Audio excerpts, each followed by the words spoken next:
In day trading, the quest is to find a trend early and ride along with it. There are many trend indicators available. However, many traders say that by the time they recognize or define a trend, it's almost over. In my opinion, there's not sufficient interest paid to cycles, as cycles are a way to get into trends early. Equities all move in four ways. They cycle, they trend, they cycle within a trend, and they consolidate. Equities certainly trend more than they cycle, but that does not make cycles any less important. A way to get into a trend early is to always trade in the direction of the cycle. Remember, a cycle oscillator is a leading indicator. Trends are almost always preceded by a cycle in the direction of the trend. If the equity is cycling, you just trade the cycle.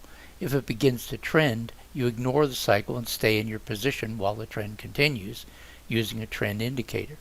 Remember, the trend is stronger than the cycle, and the equity will often cycle within the trend. At that time, the trend indicator becomes primary, and the cycle is secondary. In using cycle oscillators like the stochastic, for instance, an arbitrary length is used, often 14. Remember, cycles are measured from top to top or bottom to bottom. The dominant cycle may happen to be 14, but it does you no good for trading purposes. To trade a cycle, you need to take 1/2 of the dominant cycle length, which would then measure the cycle from top to bottom and bottom to top. And that's how you trade cycles. Here's a screenshot of COMEX gold futures, and this is the cycle oscillator here, and I have a utility that determines dominant cycle length, and in this case the dominant cycle length was 18, and so I take half of that number to measure cycles from top to bottom. I input that into the cycle indicator, and you can see right here the COMEX futures are cycling.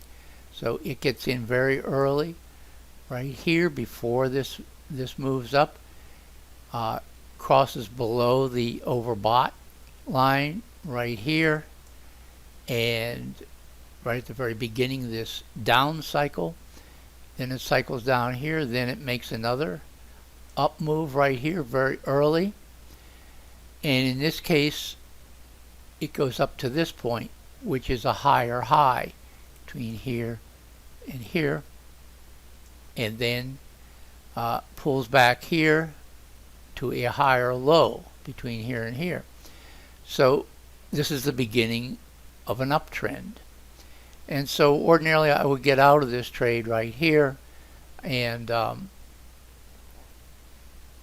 get back in it again right here when the cycle starts up. Right here when it crosses this oversold line right here, you get in about here, and then you get out around here. Or if you recognize this as an uptrend, higher highs and higher lows, you use the trend indicator here, which stays above the zero line and shows this trend continuing on through here. Right up here you can see the swing cycle moves down here in a failed down cycle right here, and then a failed up cycle. And when you have a failed cycle like that, generally there's a pretty good move in the opposite direction. So the failed up cycle is followed by this down move here, and you can see the trend indicator moves below the zero line right here, so you know that the uptrend is coming to an end right in here.